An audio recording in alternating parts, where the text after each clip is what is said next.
sunny all day tomorrow, but it's entirely possible that it might not be if you don't give to the mini begathon. Call 874-3000. The high tomorrow will be a little lower than the high today, 66 degrees with a low of 55. Get your gardening in and do your fun stuff, because Sunday there's a threat of thunder showers with a high of 68 and a low of 61. Portland wouldn't be Portland without Casco Bay, so we're delighted to be here today. Thank you. You are the best guest in the world. Absolutely. We'll introduce everybody in a minute, but I just want to tell you that WMPG is supported by listeners and by the Portland Phoenix, the place to find what to do in Portland, featuring reviews from theater. Oh, just read that one, but you know what? I liked it so much I started reading it again. How about this one?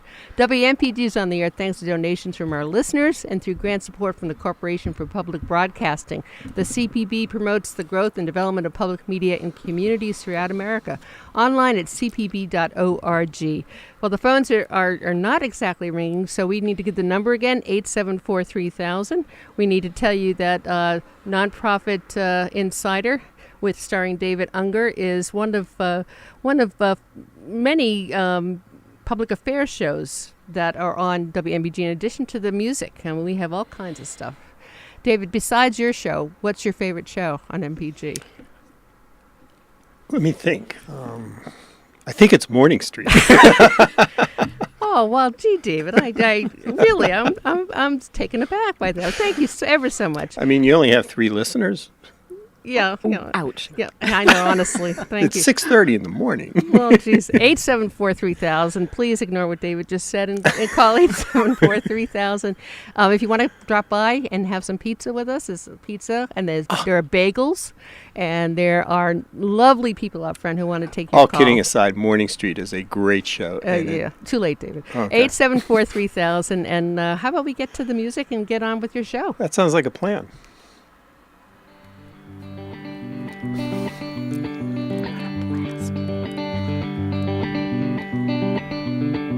Driving, music's blaring in my ears. Engines roaring, the horizon's drawing near.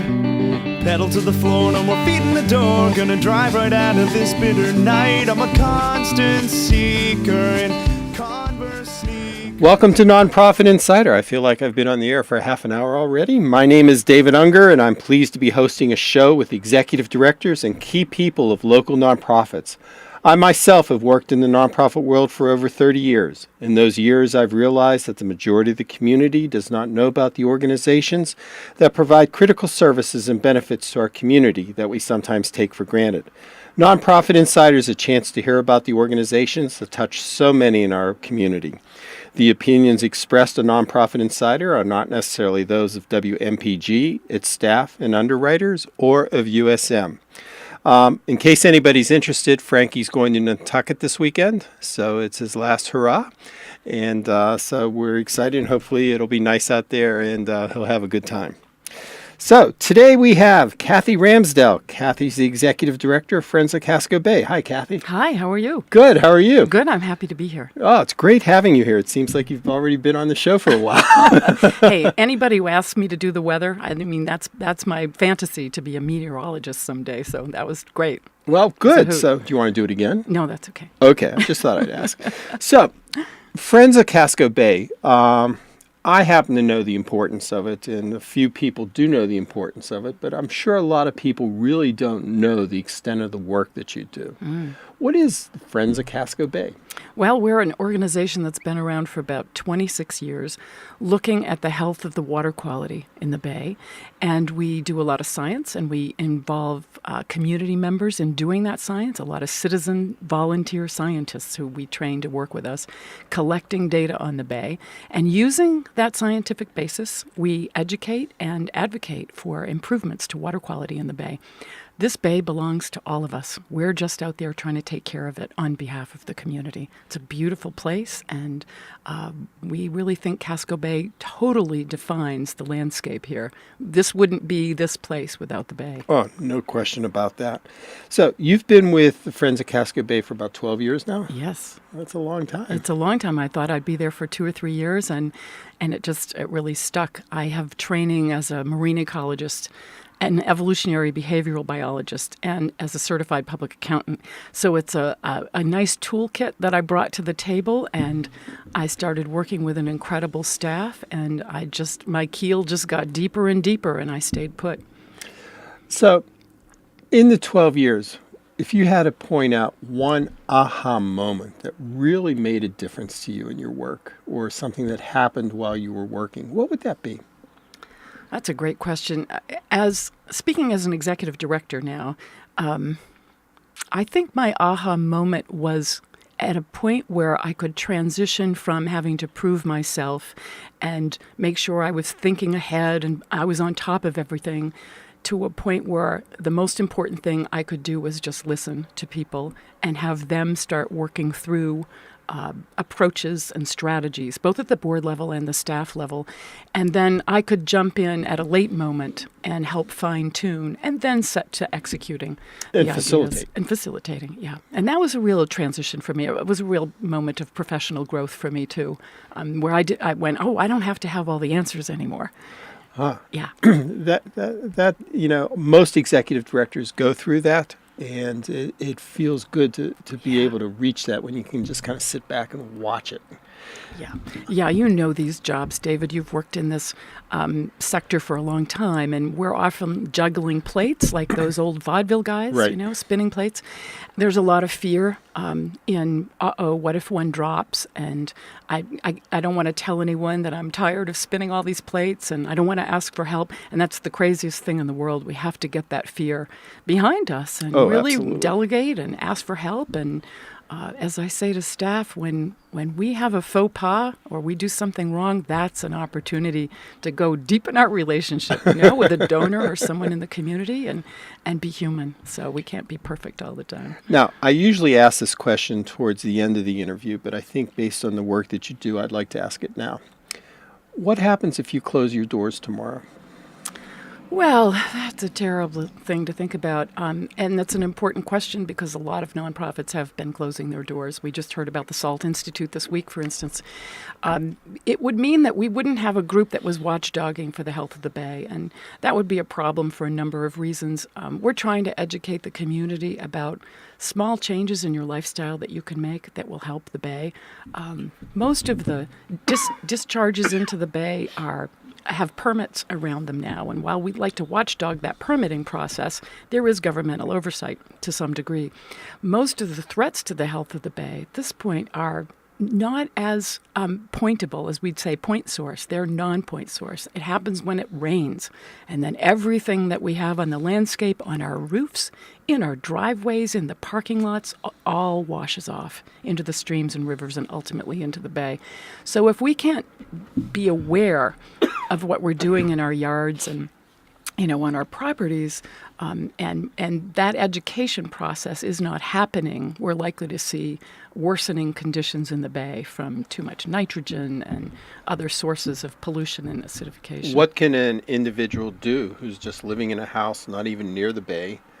How could my lifestyle change to help you? Great question. And if you go to our website, we released a report called A Changing Casco Bay at the end of April, and there are I think 51 bullet points of different things that you can do, all little lifestyle changes. And these range from really minimizing or eliminating the application of nitrogen-based fertilizers and pesticides on your lawn and in your yard. Spot use those if you need to do that, but do soil tests, do Right. what you need to do. Even keeping your car tuned up so that it's not dripping oil and gas into the driveway, which can also run off into the Bay. Being aware of where you wash your car and how close to a storm drain is that. Or can you wash your car in a place where it will percolate down through the Right. soil first? All those things. If you go to our website, cascobay.org, you can read about lots of little lifestyle changes, and surely those will help. So when you talk about lifestyle changes and things like that, would it make a major impact on people if they make one or two of these changes? It won't make a major impact on them, but collectively it will have a major impact on the Bay. If we can't stand some of the daunting news on a daily basis about global warming and climate change and all of that, then what we can do is think locally and act locally. And if we all collectively make little lifestyle changes, there are 7 billion of us on the planet. That's bound to have an impact locally that's positive. What was the hardest thing you've had to experience as an executive director? Ooh, what a question. I think, our organization was started by a committed grassroots board, and the first person they hired was Joe Payne as Casco Baykeeper, and he began to build the organization. And he retired last December. I think this is a major transition for our organization. In the late 1990s, he got together with 6 other waterkeepers and started Waterkeeper Alliance. I just came back from Boulder, Colorado from the International Conference of Waterkeeper. There are 257 of these people now from the 7 that started the organization with Joe, working all over the world on 6 continents. Some of them have some pretty difficult tasks in front of them. It makes me feel like our waters are relatively pristine, but a lot of the work that we're trying to do is to prevent Casco Bay from enduring some of the problems, even like what Chesapeake Bay has. What is a baykeeper? Well, good question. A baykeeper is a person, an absolute embodiment of a body of water that the public can contact if they see threats to the bay or they have questions about the bay. That person acts as the eyes, ears, and voice for their body of water, whether they're a lake keeper, a bay keeper, a sound keeper, coast keeper, river keeper. I think there was even a swamp keeper at one point. And that gives the public someone to call other than a governmental agency where they might not know where to begin or they might not know to call their local code enforcement officer. They can give our office a call, and if they can't get a baykeeper directly, they'll get someone on staff, and we'll always get back to you with either an answer or a sense of direction. Great. Well, we're at our midpoint identifier, and a couple of things are happening. Yeah, we have some people we want to thank.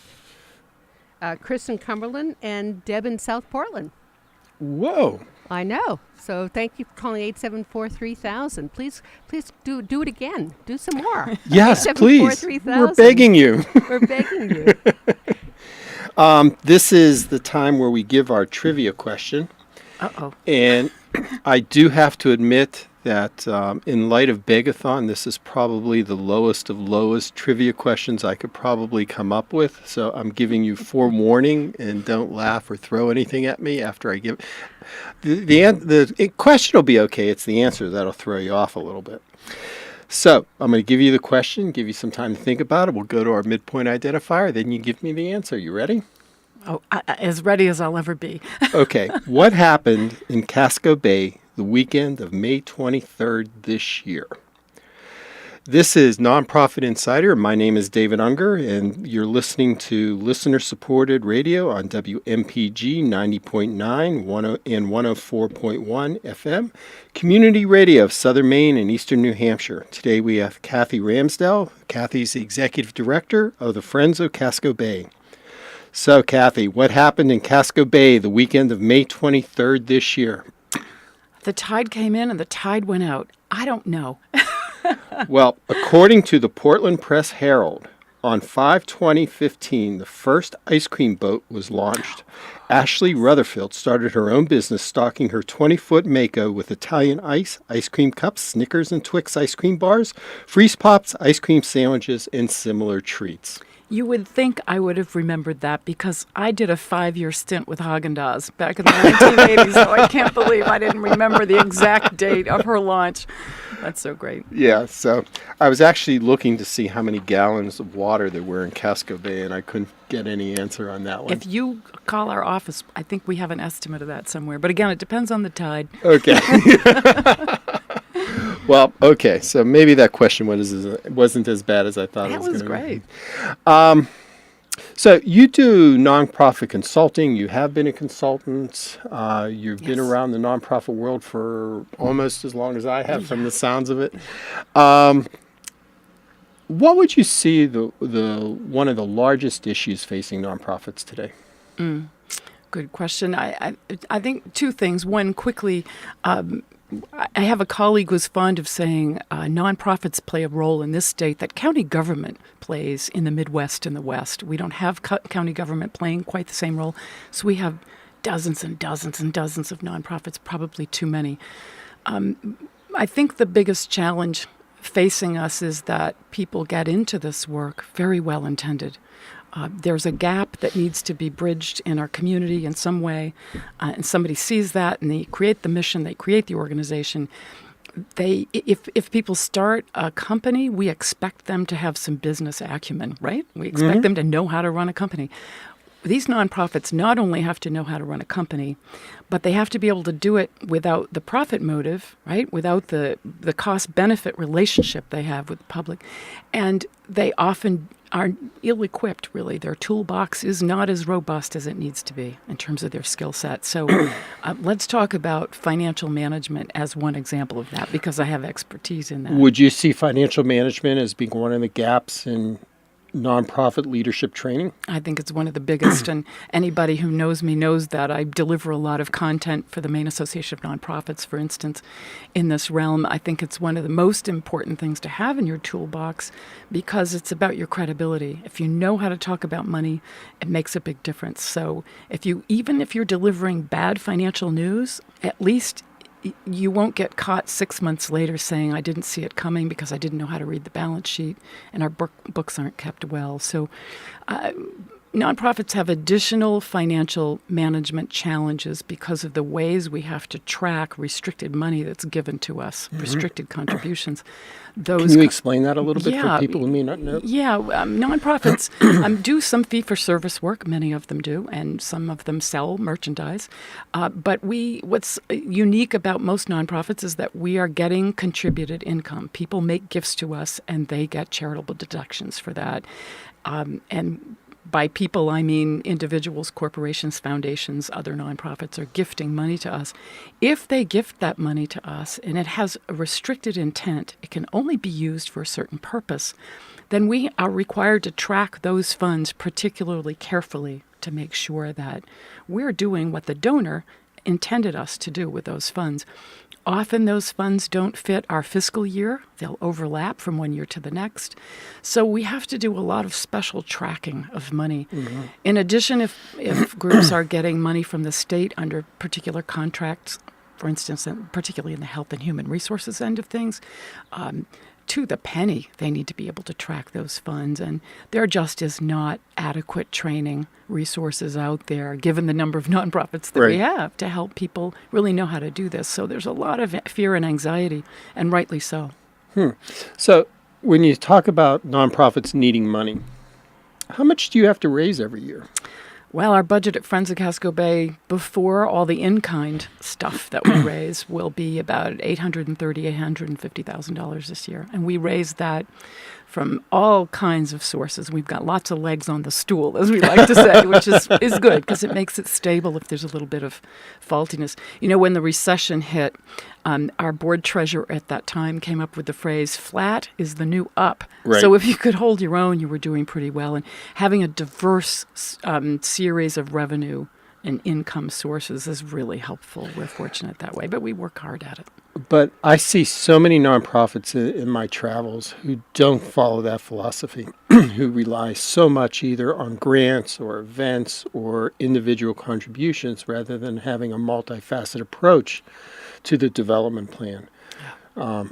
To me, that's a recipe for disaster. Well, it is, and if we're to believe what we read in the papers about the SALT Institute, I've worked with educational institutions before, and if they are pretty much, 90% dependent on tuition, you miss your enrollment numbers by a couple of people, you're in trouble. So that's problematic. We've seen colleges close in Maine just because they were completely tuition dependent, and then when enrollment dropped, it was game over. And that's really sad. As I said in the beginning, these missions come out of recognized need in the community and opportunity. So it's sad when places fold. I would just hope that more groups will be more courageous and talk about potential mergers and ways to become programs under the umbrellas of other organizations so that these good missions can continue without the individuals who are inspired by them having to be burdened with all of the compliance and administrative work that really goes with running a good, solid, sound, credible nonprofit organization. I agree with you to a certain point. I'm not sure mergers and collaborative programming like that is always the best because missions get diluted. This is true. And there's always one organization that is the overriding organization, and their mission is the one that comes up on top. Yeah. So you have to be very careful. That's true. That's true. But when the alternative is closing your doors, and sometimes closing your doors without adequate shutdown costs. Oh, absolutely. They run it right into the ground and then leave debt behind, and it's tragic. So It is. It's just a conversation to have. There's no is all. question. Yeah. And I think people need to explore those options. Yeah, exactly. So, talk a little bit about the work of Casco Bay. You protect habitat, you protect water, you protect what else? Well, we think water is the ultimate habitat. If Okay. you don't have clean water, you're not going to have eelgrass beds, which really are the nurseries in an estuary system like Casco Bay. And we work with eelgrass scientists. We're working on looking at the acidification of clam flats. We know the clamming community is quite concerned about green crabs right now, but we think we're afraid the longer-term problem is acidification. And we could go into a whole host of reasons for that we don't have time to do today. But I've just lost my train of thought. How about that? But I think our job really is to get people to warm up to cold water. And if the water is clean, then the rest of the resources are going to have a better chance of thriving, whether they are aquacultured mussels and oysters and seaweed that are out in the bay, or whether it's wild harvested resource. You may remember seeing pictures on the coast of China during the Summer Olympics a few years ago where there was so much green algae in their ocean that these sailing boats were racing through stuff that looked like lime jello. We're trying to get ahead of that happening here, but given what's happening with ocean chemistry on a global scale, we are at risk. So we need to be doing everything preventive that we can. On a scale of 1 to 10, how would you rate, with 10 being the best and 1 being the worst, how would you rate the waters of Casco Bay? I'd give them an 8 Today. I'd give them an 8, but there are threats abounding that we're trying to keep ahead of. I think that 8 is going to be dropping. I think it's dropping now, and that comes from increasing temperatures and increasing acidity, a drop in pH. And when you're messing with that fundamental chemistry, it's no surprise that we're starting to see lobsters migrating further north. We're seeing black sea bass coming into the bay, which is delicious, but didn't used to live here. We see this green crab infestation. We've had green crabs for decades and decades, but with these huge population explosions, and also an enormous increase in jellyfish and comb jellies, ctenophores, which is now starting to be reported all over the world, we're seeing the effects of some real changes in the ecosystem. Very hard to see what's going on under the surface of that water, right? I mean, it's sort of the last great unexplored frontier in many ways. So we tend to see the latent effects of all of these things, particularly through the resources that we're accustomed to either harvesting or watching. And they seem to be shifting at an incredibly fast pace. If you had to pick one program, before we went live, we had a couple minutes talking, and we were talking about succession plans and everything.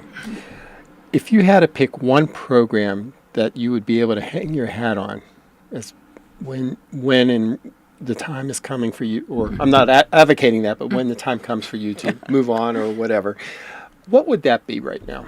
Oh, I think our baykeeping program by far is the most important program at Friends of Casco Bay, because not only do we like to be home to the Casco Baykeeper, but our whole staff, our board of volunteers, they're all involved in baykeeping. Casco Bay belongs to all of us. Right? It isn't our bay. It isn't the state's bay. It belongs to the people. Every water body on the planet belongs to the people. And those water bodies need advocates, and they need programs that advocate for the health of that water body, that really watch out for it. And that's a very important thing to do on a local level. I believe in that model, and I believe in the way that we've applied that model here, which is a work-with approach to really work with the people in our community, whether they're regulators or concerned citizens or people who want to volunteer. I'm passionate about about that. And couldn't tell. Yeah, this is a beautiful place. It and is. It's inspiring to artists and writers and musicians. It's important for resource harvesters. It's wonderful to be able to boat on the bay. If you can't afford a boat, you can walk out on a pier. We call that a poor man's boat. Walk out to the end of a pier and enjoy the bay. We have incredible parks like the Eastern Prom where you can see all the way down the bay, and that's public space. I mean, this is absolutely a fantastic resource. So by getting more and more of our community to think twice and go, wow, that bay belongs to me, and whatever I'm putting down my kitchen drain, my bathroom sink drain, the toilet, that ultimately is going to end up in Casco Bay. Yes, some of it's going to get treated for bacteria, but, the caffeine, the little filings from the things that you scour your pans with, that's all going to end up out there in Casco Bay. So it's a good thing to think about keeping it as pristine as we possibly can. Absolutely. And if someone wanted to volunteer, make a donation, call you, or get in touch with you, how would they do that? They could go to our website, cascobay.org. We're on Facebook. We're active on Twitter. They can call our office in South Portland, 207-799-8574. And, they've also got to do Begathon here for you guys, right? 874-3000. If you're going to make a call, make two.